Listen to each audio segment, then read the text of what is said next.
Revenue operations is much more than words in a job title. It's a methodology that is transforming sales, marketing, and customer success teams into high-performing revenue drivers.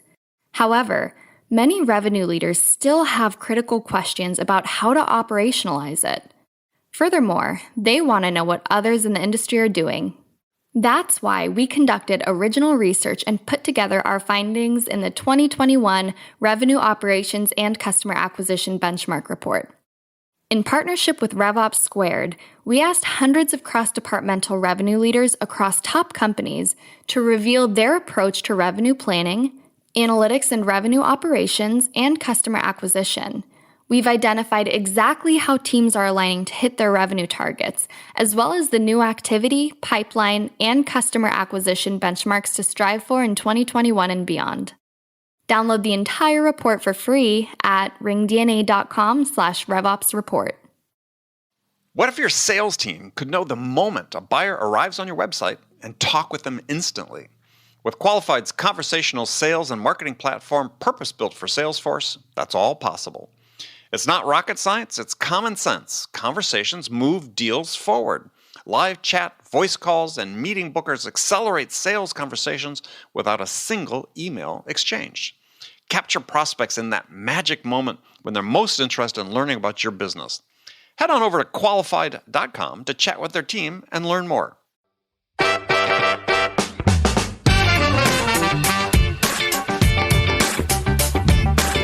First figure out what's keeping you up at night? What is stressing you out? Are you looking for somebody that can be reliable and tried and true and speak with a really reassuring voice? Or are you looking for somebody that can express that they're very creative and innovative in terms of approaching your problems and can be a partner in that way? And I think it's that kind of personal branding that, to quote Paul Watzlawick, you can't not communicate. And salespeople are sometimes unconsciously communicating what they stand for, their brands, their personal brands, as well as ideals and vision of the brands that they represent. Hi, friends. Welcome to the Sales Enablement Podcast. I'm your host, Andy Paul. That was Margot Bloomstein.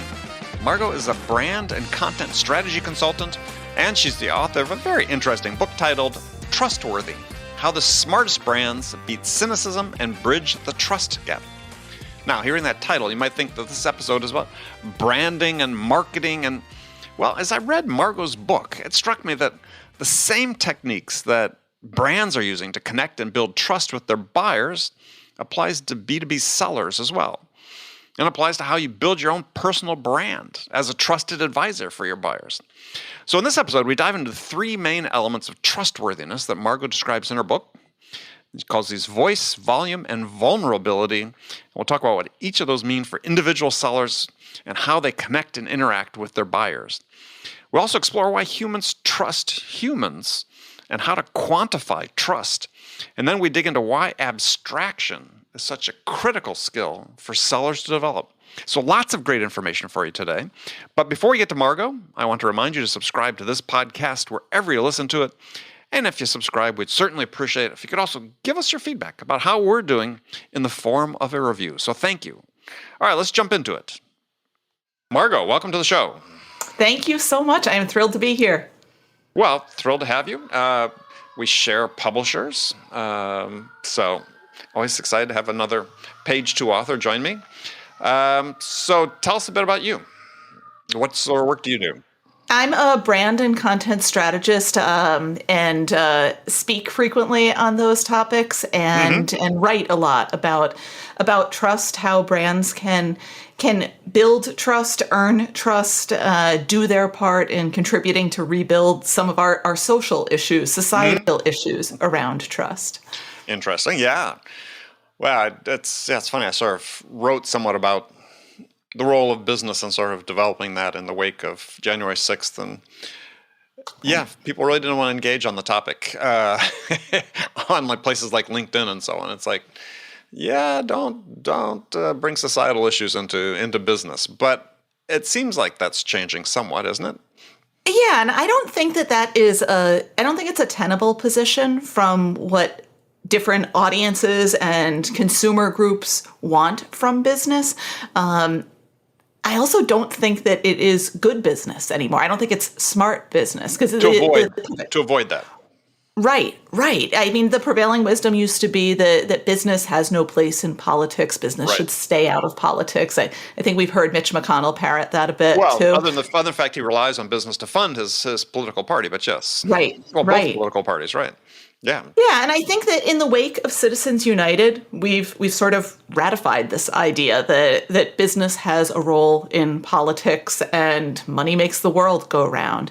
But I think even stepping away from that, more and more consumers do want to know the values of the organizations they support. They want to see if their values are reflected in those organizations. Right. And I think the smartest, most authentic, if we want to bandy about that buzzword, the most authentic way for businesses to truly engage in the communities that they want to support is to pay attention to the issues that affect those communities. Well, and one of the prices of doing so is that you may alienate part of your customer base, or what was formerly a customer base. Right. I mean, what you're saying is that, this is interesting, I hadn't really thought about that, is that increasingly companies can be put in a position where they sort of have to choose. They can't straddle the middle anymore. Right. And I think that idea of being able to kind of stay out of politics, stay above it, or just be neutral, that's foolhardy in an increasingly polarized world, and especially around issues where there are kind of clear differences of perspective. And I think the idea that businesses should stay out of politics, that in itself is a political statement because it reflects privilege that oftentimes it isn't shared by groups that are affected by those politics and policies. Yeah, interesting. Well, we'll talk more about that. I mean, so you've got a new book we're going to be talking about. It's called Trustworthy: How the Smartest Brands Build Cynicism and Bridge the Trust Gap. And when we talk today, I sort of look at this from sort of two perspectives. One is certainly brands as we know them, but also as individuals that increasingly there's sort of felt need to develop our own brands, right? Especially in sales. Mm-hmm. It's becoming more compelling that as a seller, your buyers, the latest stat I'd seen on a report earlier this year was 82% of customers or buyers look up the salesperson on LinkedIn before they speak with them for the first time. And what are they looking for? Well, they're not just looking where you live. I mean, they're looking, who are you? What do you stand for? What's your point of view? What kind of work have you done? That's your brand, and your brand suddenly starts becoming much more important. Right. I think it's a combination of brand, but also, I guess, narcissism. Like humans are narcissistic people. Everybody's favorite topic is themselves. Yeah. And I think, as we know in business, it's products don't sell products, people sell products and services. And we always seek out relationships, I think, when we are looking at something that is bigger than just a low dollar value transaction or something that is merely transactional. If there's that opportunity to connect around something, I mean, we may say that, nobody wants a relationship with their insurance company except for maybe insurance salespeople. Right. But when somebody's going to LinkedIn before they take that meeting, or maybe in the lead up to that meeting, it's that sense of, well, we tell ourselves, I want to find out more about this person, see what we have in common. It's that tendency toward homophily of saying, let me find people more like me, which is driven by narcissism. It's saying, what do you have in common with me? Right. Where do we share common ground? And that's how we build trust, by building rapport. Yeah. By saying, I can trust you because I can know you by knowing myself. Mm-hmm. And it's a powerful thing that plays out all the time on LinkedIn. Well, in the world, right? Just not LinkedIn. I mean, I think that impetus exists, just in human relationships in general. I would, right? I mean, that's how we make friends, right? We find those things that are in common. It's interesting. You don't hear the word narcissism used in sort of a positive sense, but we are wired to connect as humans. And it's funny. There's sort of this pushback in some dimensions. You read again in the echo chamber of LinkedIn about, well, these relationships are important. The buyers don't want those relationships. This is, and it's like, well, yeah, that's just not the case, right? And I think it's perhaps even more true as we start seeing more automation coming into our space and sales and business in general. Is if you're a human being who's wired to connect and you have a job that's, let's say, make a decision to buy, certain, software system or whatever, yeah, you're going to want that validation that comes from talking with another human at some point. That's part of the trust fact that you have to build.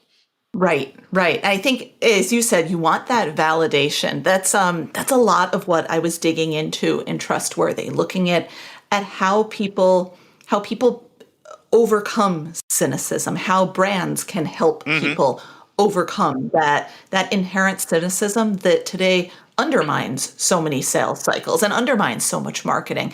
Because when people become cynical, when they wall themselves off to new information, when they say, I don't need anything else, I can take it from here, that's when so much marketing falls flat. That's when so many sales stop.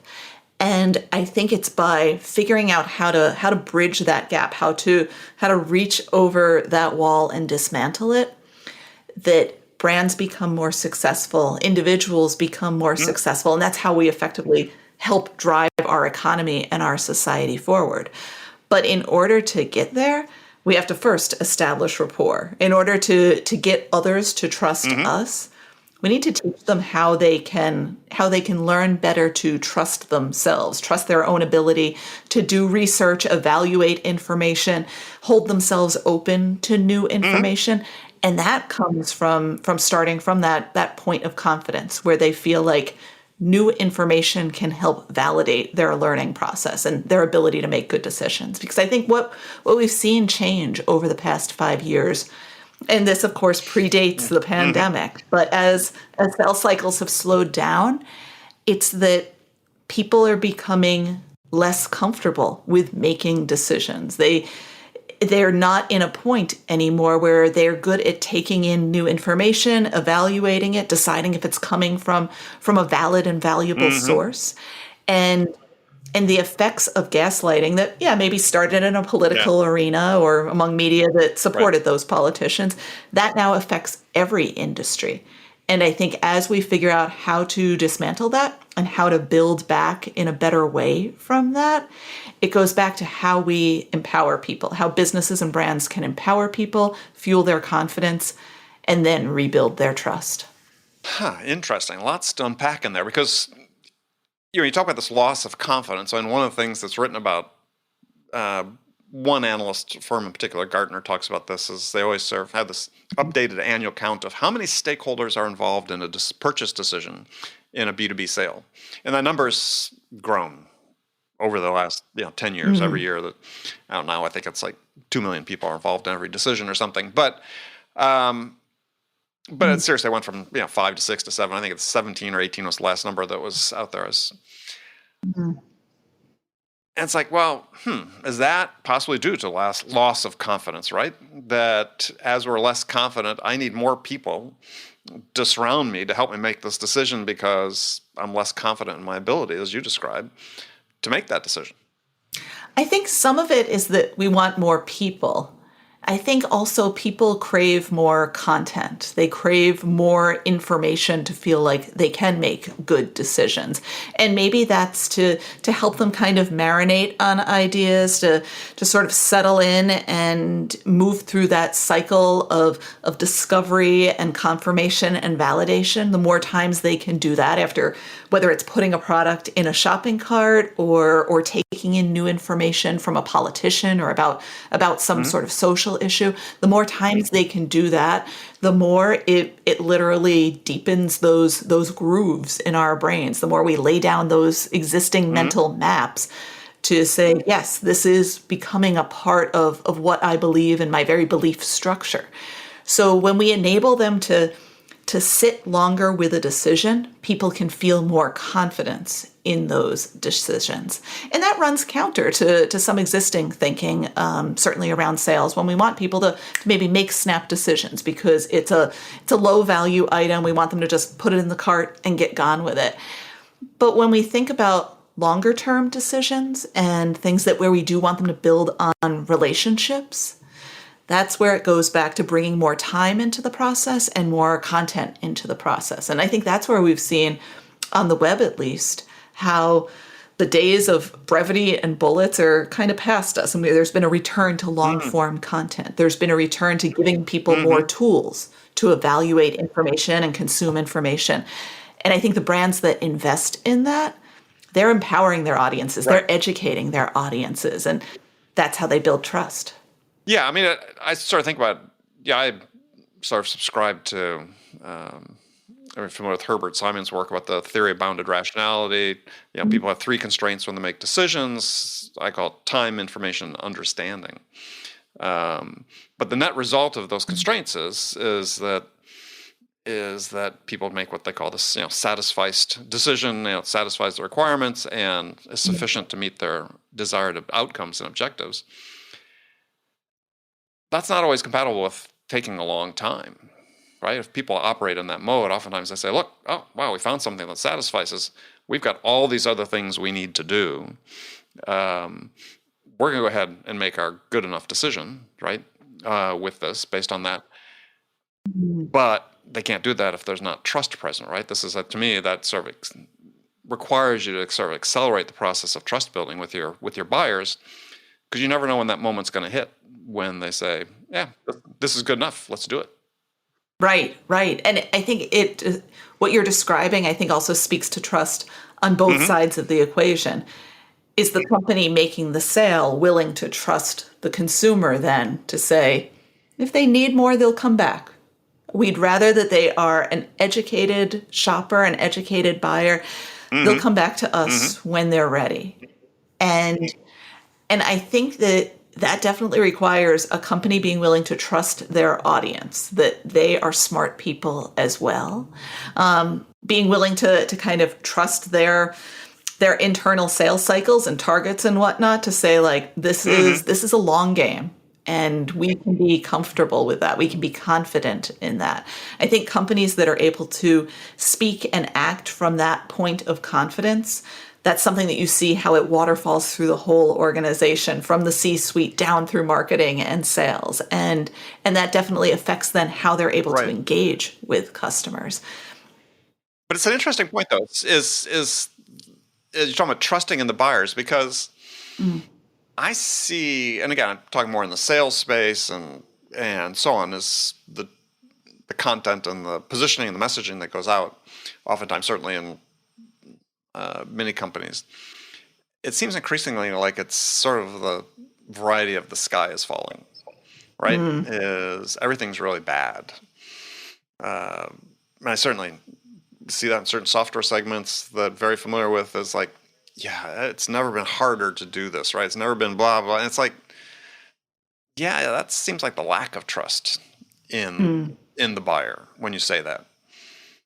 So one of my favorite examples, I think, to the counter, and I bring this up because I think, yes, there are many examples of companies that are saying, no, we got to just push this ahead, do this quickly, don't let them get away.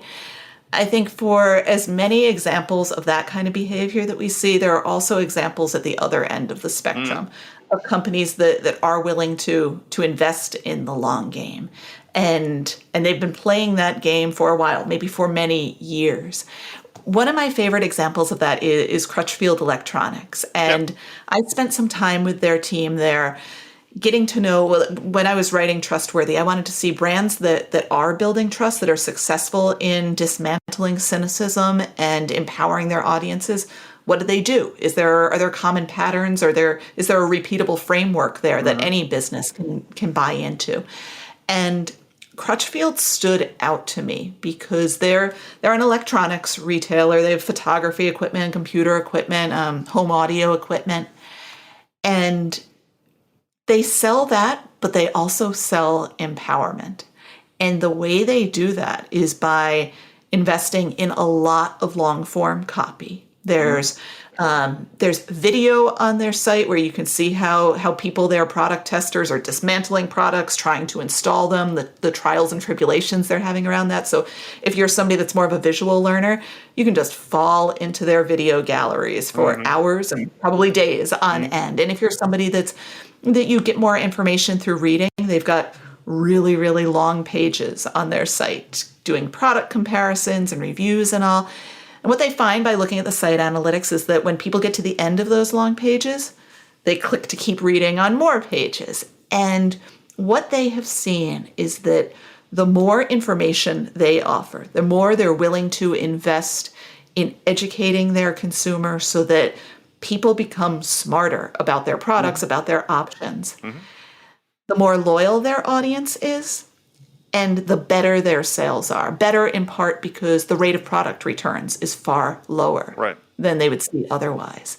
And they've been doing this kind of since the early days of the internet and before. It used to be that people would get their catalog in the mail. And I spoke to someone there, his name was Steve, who he started out there writing catalog copy and reviewing products, writing about them in the catalog. And he's been there 27 years, and now he's doing it all on their website. So they're investing in people that get to know the products as well. And one thing that their brand manager said to me is that, people may come to us saying like, I need to buy a new camera. What's a digital SLR? I don't even know what SLR stands for. What do I do for different lenses? And by the time that person is willing to buy the product, is able to buy the product, it's more or less a no-brainer for them. They've become smarter with asking their questions. They can ask better questions. They see a lower rate of product returns because people spend so much time. But I mean, going back to your earlier question, it requires companies being willing to give people the content and give them the time and space to spend that time, to sit with it without seeing, 1,000,001 pop-ups of saying like, hey, you abandoned this in the shopping cart, or you ready to buy that? Yeah, in the B2B world, it's having somebody call you or email you, put you in a cadence and bombard you. Hey, they've been to our website 3 times, they download 2 pieces of content, their lead score is X, off we go, we trigger a cadence. It's interesting you talk about long form content, because I agree, you want to be able to educate potential customers about that.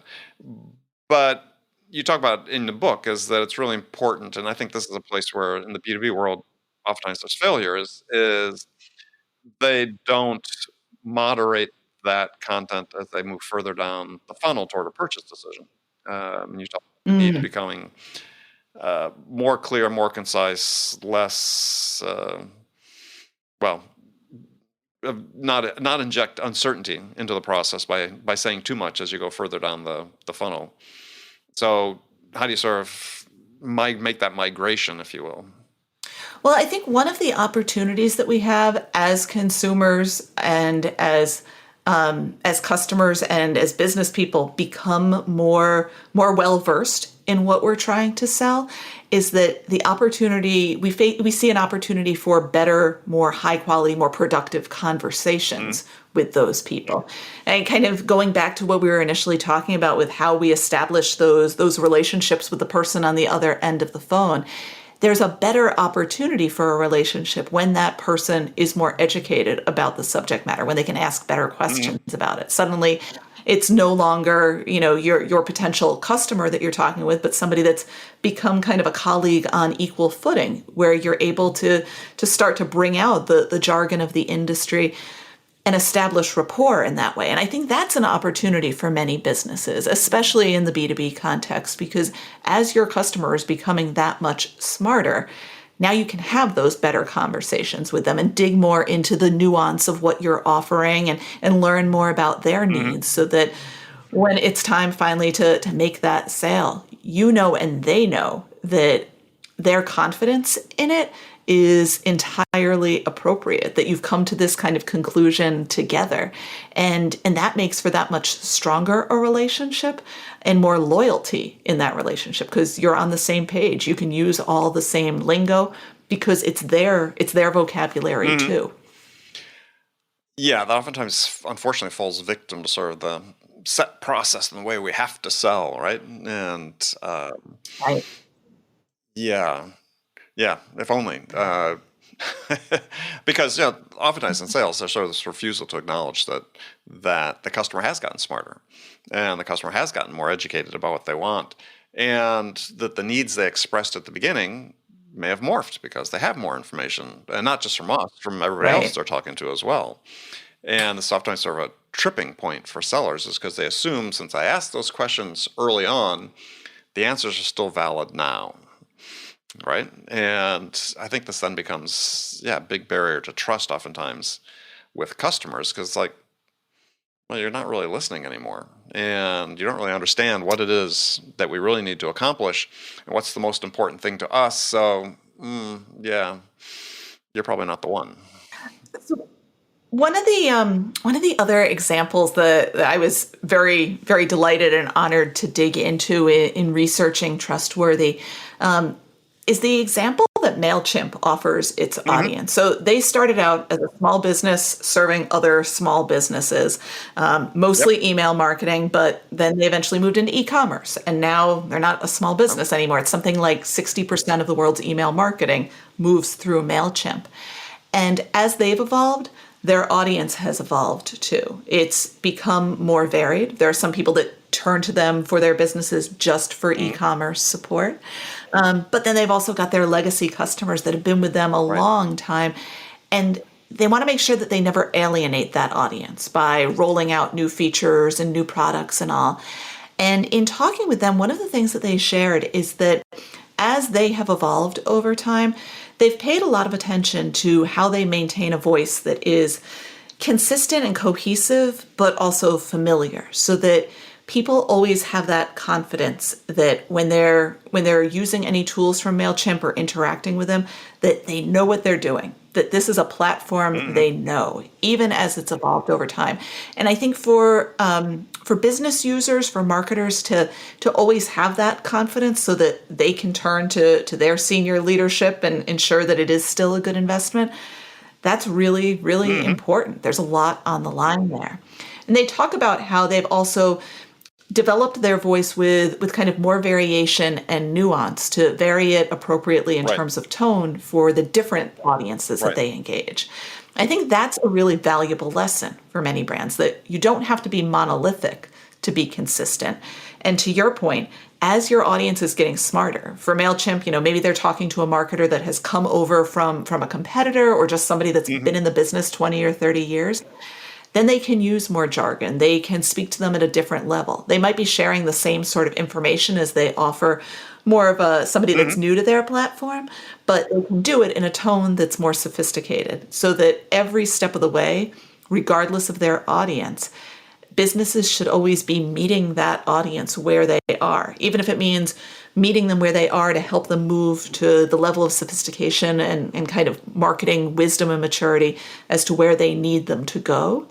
They're always first meeting them where they are and ensuring they have that sort of verbal and visual rapport. Well, I mean, I was thinking about that as I was going through the book. I said, it's just think about as it applies to individual sellers, because they are reflecting a brand that's their own these days, but also partially the company they work for.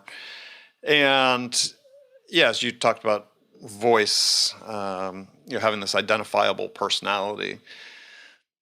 I would say most sellers aren't really conscious of that, but they are out talking to all these different people, and the tone, the way they communicate has a big impact.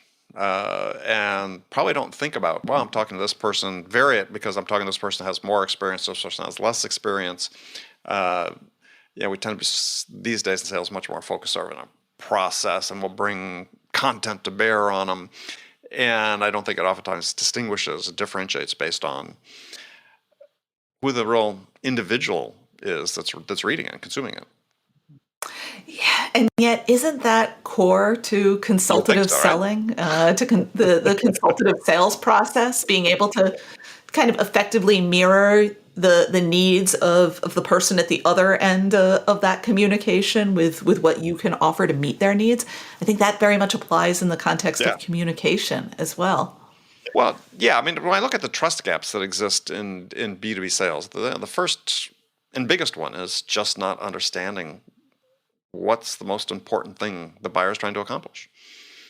And then everything sort of flows from there, because you can have great content, but if the buyer's not feeling understood, then I said the trust you need isn't going to exist, and everything sort of falls apart from there. And this is I think, maybe it just flows from the fact that we sort of turn trust into such a cliche in sales, right? And maybe really don't understand exactly what it means. I mean, you have an interesting thing. You talk about how you can actually quantify trust, and I thought that was very, very clever. Stephen M. R. Covey talks about how to quantify trust and the speed of trust as well. I mean, it's not some ephemeral thing. It's actually something that you can quantify. Right. That also takes, to a degree, vulnerability. And that's something that I write about a lot in Trustworthy, because I think, like transparency and authenticity and trust, it's something that we fling around with abandon. You can't have a meeting absolutely. in marketing departments without talking about empathy and the many things that can mean. Don't trigger me. We won't go down that road. Yeah, I mean, well, because hey, three primary types of empathy, generally, right? This is people talk about, and we always refer to perhaps the most or the least useful form in sort of our conversations when we have in marketing and sales, right? So I can feel what you're feeling. It's like, well, yeah, it's not really useful in the big context of things. What's useful is cognitive empathy, which says, look, I understand why you feel the way you do. Thus, I can take action to try to help you. But if I just feel your feelings, it's like, yeah, that doesn't really do much for me. Yeah, sort of, Paul Bloom's premise in his book Against Empathy. It takes a degree of hubris, too, to say that the only way I can relate to you is if I can relate your experiences to my own experiences, because we haven't shared all experiences. But I think if we can start with a point of compassion, that allows us to get back to that issue of relating to, in B2B context, kind of relating to the person at the other end of the phone. If we can first establish rapport where I can engage you on an emotional level, then when I have that emotional interest, then I can move it into an educational context.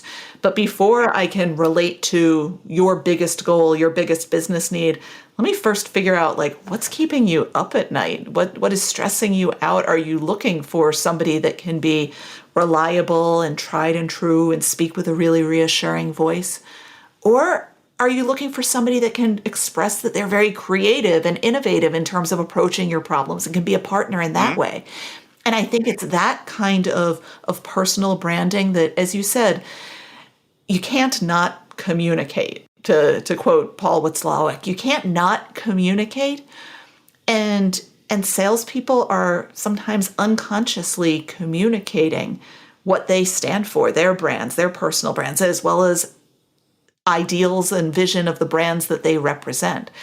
And I think if they could just put the brakes on first to first figure out, well, what do I need to communicate about my values, about kind of my personal communication goals and personal message architecture in this next meeting, I think that helps to build rapport and lay the foundation for trust. Oh, absolutely. Yeah. I mean, it's the inability to be conscious about the actions they take and have a point of view, because everything tends to, I think it's part of this sort of anti-expertise, anti-experts, movement we've seen. This is certainly, it's not just the last 5 years. It existed before. I mean, Tom Nichols' book, The Death of Expertise, came out, before that.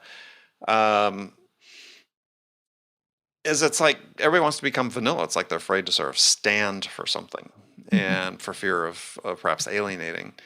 And the point you made is absolutely true. It's not just as a brand, but as an individual in your own brand, as a seller, you have to know what you stand for. You have to know what your values are. You have to express those, and through how you sell and how you interact with people, that becomes your strength, not your weakness.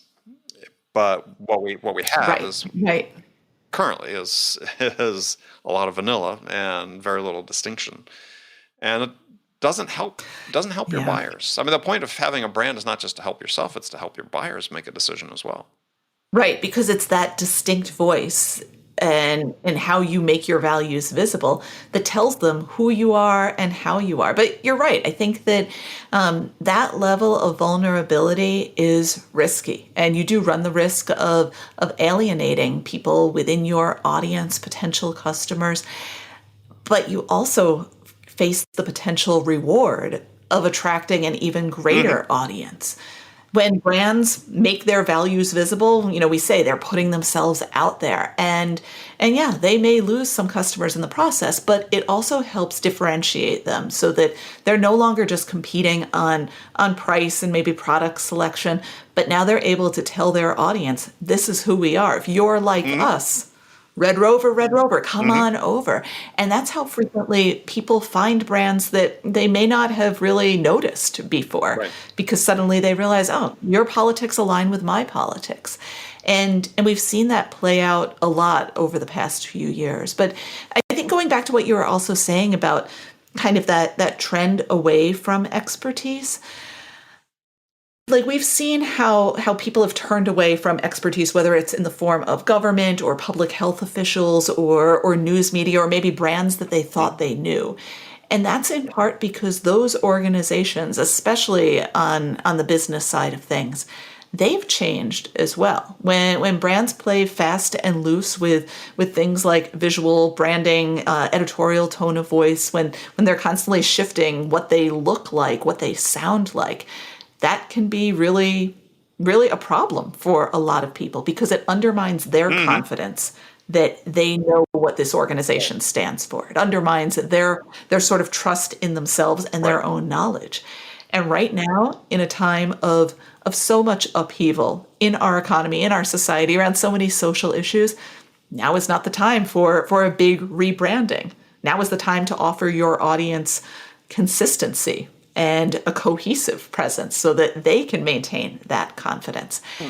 And I think as we've seen people shift away from expertise, then everyone was kind of turning to their filter bubbles. People just like me in Yep. rating restaurants and in suggesting the next news story to read, and that was all fine and dandy until we became aware of those filter bubbles and how algorithms were Hmm. driving so many of them. And so that's caused people to turn more inward. Kind of gets back to that issue around how narcissism drives so many of our choices. But as people turn inward and say, well, I'll just go with my gut, what feels right probably is what is right. I don't need more information. That's when they put up that wall of cynicism and then discover that the gut instincts that they used to have been depleted and diminished by gaslighting, by organizations and politicians telling us not to believe the wisdom of our Hmm. own experiences. So we're in a tough place, but I also think that people in sales that help manifest a brand, people in marketing that help design Hmm. that brand, and writers and designers, like the people of Right. brands and brainstorms, we're also in a good position to help get out of that bad place, to help dig out of that hole, because we know how to empower our audiences. So much of what we do is educating them and helping them to make better purchasing decisions. So we know how to do this. And that's, I think, our opportunity to kind of move things forward. Yeah. I mean, yeah. But it's interesting. I sort of think about this as, per the conversation we had earlier, are people really trying to make better decisions, or are they just trying to make good enough decisions and move on? Because one of the things that is sort of the heart of a lot of what you see in marketing and sales these days is, look, everybody's overwhelmed, right? Everybody we're talking to is overwhelmed. There's so much noise out there, Mm. um, and so many sources of information competing for slices of their attention. How do we get them to focus on what we're trying to do to help them? And yeah, there are some organizations that are they think we're trying to get our customers to make the best possible decision. It's like, yeah, I don't think your customers want to make the best possible decision. They got too much going on. They just want to make a good decision and move on to the next one. And I think trust becomes very paramount Yes. in that, because I like to say if you're the first to trust with the customer, your odds of winning the business go up substantially. Right, right. And I think also if you're the first to help the customer learn how to trust themselves, I think it's that people want to make good decisions, maybe good enough decisions, but they want to make good decisions and then Yes. feel good about Yes. the decisions they make. They feel like, yeah, I had enough information. Right. That's going to be the right product for me. When it arrives, it's fine. Yeah. Or I'm happy I signed that contract. It's going to be good. Nobody's going Right. to smack my hand for it later on. And I think being able to move forward with that sense of trust in the relationship, trust in the service provider is great. But it needs to come because you've taught the customer how to trust themselves. You've given them that sense that you had enough information to make a complete and good decision. You made the best decision you could with the information you had at the time. Yeah. Well, I think it gets back to making the customer feel understood.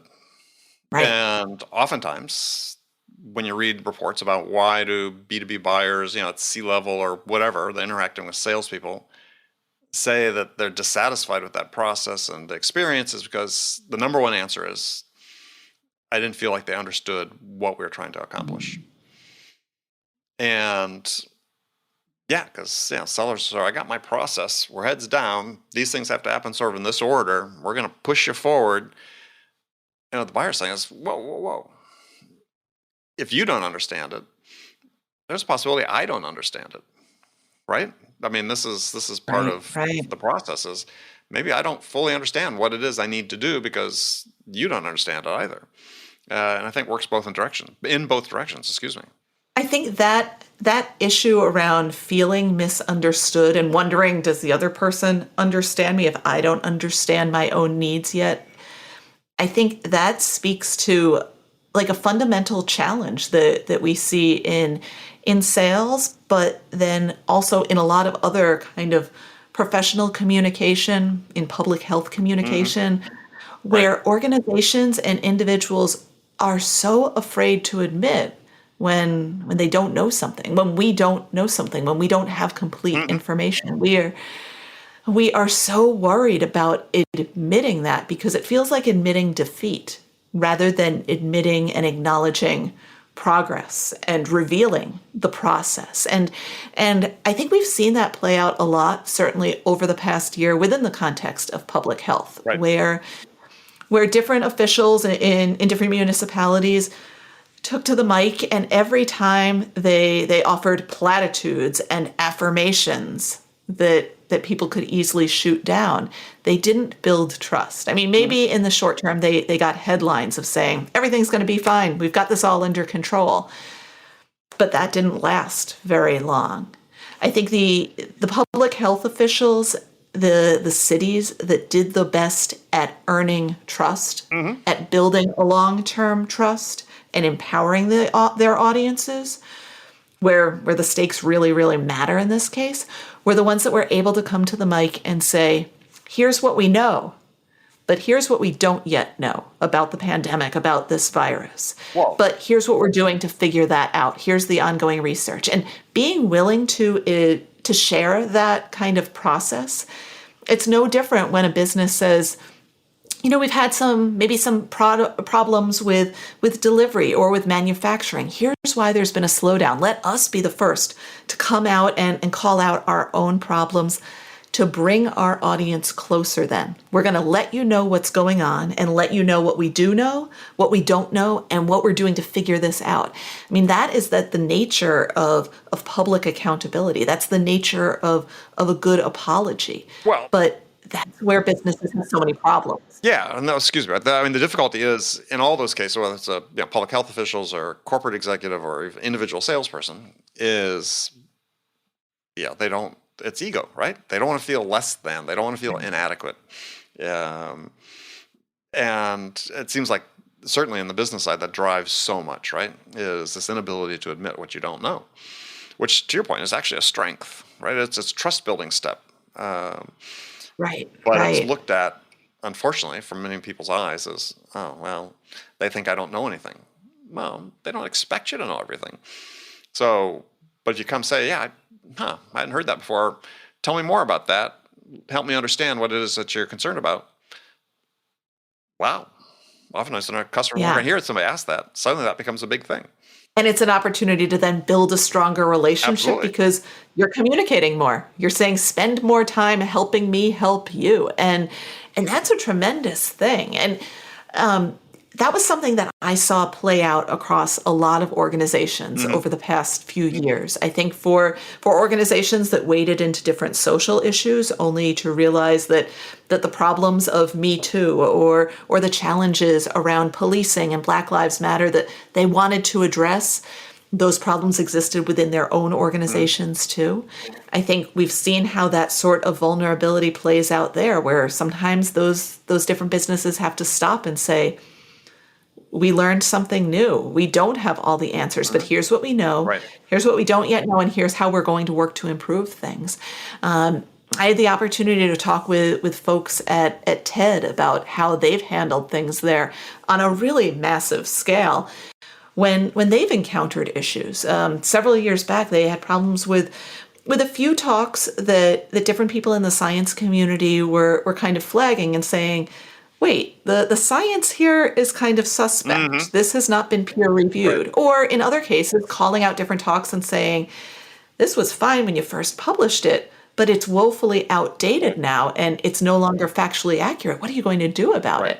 And so TED, the folks there were in the position of saying, maybe we've screwed up, or maybe we just don't know how to deal with this. We've recognized this problem, and here's what we know, but we don't yet know how best to move forward. We don't have all the answers. And they took that as an opportunity to gather many of their most ardent critics, many people in their community of critics, and as well as content creators to say, well, what would you do? How do you think we should handle this? Let's figure this out together. Let's prototype in public. And as a result, by pulling their audience closer, they were able to make some of those critics into then their most fervent champions. And it's a wonderful thing when a business has that opportunity, or maybe can recognize that sort of problem really is an opportunity to build trust. Oh, absolutely. All right. Well, unfortunately, we're running out of time, and we didn't begin to touch on a lot of things I want to talk about. Your whole section on abstraction I wanted to get into, but maybe we'll have you back and talk about that, because I think that's something that's really critical for sellers in terms of how they tell their story, right? And sure. And maintain fidelity to the facts. And maintain fidelity to the facts while you're doing being abstract. So yeah, we'll have you back. We'll talk about that. But yeah, thanks for joining me. And so if people want to connect with you, what's the best way to do that? You can find me at appropriateinc.com/trustworthy. Also on Twitter at @mbloomstein, and Trustworthy is available wherever you like to find your business books. Excellent. Yeah, it's a good book. People should go out and buy that. Margot, thanks for stopping by. Thank you so much. This was a lot of fun. Okay, friends, that's it for this episode. First of all, I want to thank you for taking the time to listen. As always, so grateful for your support of the show. And I want to thank my guest, Margot Bloomstein, for sharing her insights with us today. If you enjoyed this episode, please subscribe to this podcast, Sales Enablement with Andy Paul, on iTunes, Spotify, or wherever you listen to podcasts. Thank you for your help with that, and thank you so much for investing your time with me today. Until next time, I'm your host, Andy Paul. Good selling, everyone.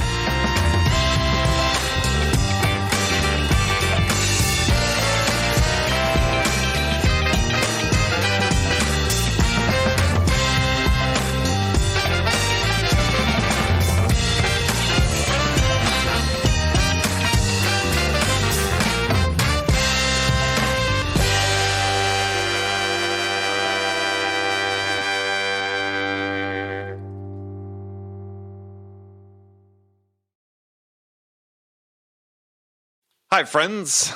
I have something really exciting to share with you. We're launching a new podcast called the RevOps Podcast as part of the ringDNA podcast family. Today's leading B2B companies are embracing revenue operations as the answer to misaligned people, processes, and data that lead to recurring sales inefficiencies. However, many people still have critical questions about RevOps. What processes and tools do I need? How do I structure my team? How do I measure outcomes across sales, marketing, and customer success? And what are the best practices for doing that? So join Jordan Henderson, Jonathan Stevens and Brandon Redlinger, and some of the world's leading revenue operations leaders as they tackle the important questions many of you face today when building a RevOps function. From ringDNA, the company that transforms sales teams into high-performing revenue drivers, comes a podcast guaranteed to go beneath the surface-level conversations and dive deep into the world of RevOps. Your hosts deliver unfiltered, thought-provoking discussions and actionable takeaways on every episode about the ideas, processes, and technology changing the B2B sales landscape. Visit ringdna.com/RevOps to learn more or subscribe now on your favorite podcast player. What if your sales team could know the moment a buyer arrives on your website and talk with them instantly? With Qualified's conversational sales and marketing platform purpose-built for Salesforce, that's all possible. It's not rocket science, it's common sense. Conversations move deals forward. Live chat, voice calls, and meeting bookers accelerate sales conversations without a single email exchange. Capture prospects in that magic moment when they're most interested in learning about your business. Head on over to qualified.com to chat with their team and learn more.